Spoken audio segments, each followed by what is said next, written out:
কি দুর্ভাগ্য আমাদের জীবনের। হ্যাঁ, যে সন্তান সন্ততি বাবার আদর স্নেহে ছায়ায় বড় হয়েছে, জীবনের সবকিছু দিয়ে এদেরকে বড় করেছে, সেই বাবা মা এই সন্তানদের হাতে কিভাবে নিগৃহীত হয়, এমনও শুনেছে বাড়িঘর থেকে বের করে দেওয়া। এটা আমি কলকাতায় আরো বেশি দেখেছি। ওখানে ওই ছেলে মেয়েরা, আমি হিন্দু সম্প্রদায়ের কথা বলছি, ছেলে মেয়েরা সমান অধিকার পায়, এই জায়গা জমি ফ্ল্যাট বাড়িঘর ইত্যাদি নিয়ে এই প্রথমেই ভাই বোনের ঝগড়াটা আসা পরে বাবা মার উপর। তাদের নাকি আশ্রয়স্থল হয় সিঁড়ির, ওই সিঁড়ি বারান্দায় একটা ঘর থাকে না, সেখানে অনেককে থাকতে হয়। আর বৃদ্ধাশ্রম তো আছে, এগুলো তো অনেক করুণ কাহিনী। ওল্ড হোম আছে বিদেশে, ওল্ড হোম আছে এবং প্রচুর টাকা পয়সা দেওয়া হয় সেখানে। আমাদের সরকার এগুলো নাই। আমার এখানে বিধবা বা ভাতা দিতে হচ্ছে, তারপরে অসচ্ছল নারীদের ব্যাপারে অনেক সামাজিক সুরক্ষা দেওয়া হয়েছে, এটা প্রবীণদেরও দিতে হবে।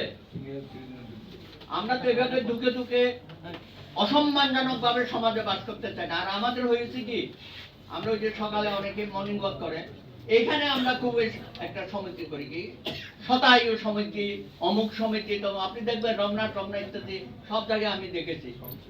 আমি বলবো পাড়ায় পাড়ায় প্রবীণ ক্লাব করেন, তরুণদের ক্লাব যদি থাকে, শিশুদের ক্লাব যদি থাকে, আমরা কেন আমাদের অধিকার প্রতিষ্ঠা করতে পারবো না? প্রত্যেকের দায়িত্ব হবে এখন থেকে গ্রামে গঞ্জে থানায় উপজেলায় প্রবীণ ক্লাব করবেন। আমরা বাঁচতে চাই, আমরা আনন্দের সাথে বাঁচতে চাই, জীবন উপভোগ করতে চাই শেষ দিন পর্যন্ত। এটা আমাদের অধিকার, সাংবিধানিক ভাবে এটা আমাদের অধিকার। আমার দাবি হবে সারা বাংলাদেশে ওই যে ধরনের সরকারি প্রতিষ্ঠান দিয়ে হবে না, নিজেদের উদ্যোগ নিতে হবে। আমরা ছেলেবেলায় তরুণ সংঘ করেছি, অমুক ক্লাব করেছি, তমুক ক্লাব করেছি, স্পোর্টিং ক্লাব করেছি, করেন নাই? আপনারা সবাই করেছেন, গ্রামে গঞ্জে, শহরেও করেন। তো প্রবীণদের জন্য আমরা ভাবি না কেন?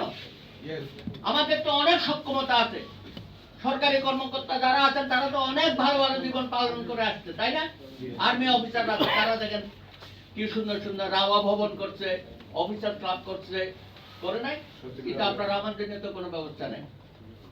পুলিশরাও করছে, রিটায়ার্ড পুলিশ অফিসাররা করছে। আপনি আমি কোথায়? আমার তো কোনো পরিচয় নাই, পরিচয়হীন আমরা থাকতে চাই না।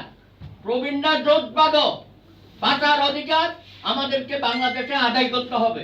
সেই লক্ষ্যে আজকে প্রবীণ দিবসে আজাদ শফিক ফাউন্ডেশন যে আমাদের একটু সুযোগ করে দিয়েছে কথা বলার, এই কথাগুলো আমরা সারা বাংলাদেশে ছড়িয়ে দিতে চাই। আপনাদের সকলকে ধন্যবাদ। আমার ভাই অনেক কষ্ট করে এখানে আসছেন, এই সাবজেক্টটার সাথে আরো এগুলো উনি বলবেন, আর উনি থাকতে আমি কথা বলছি।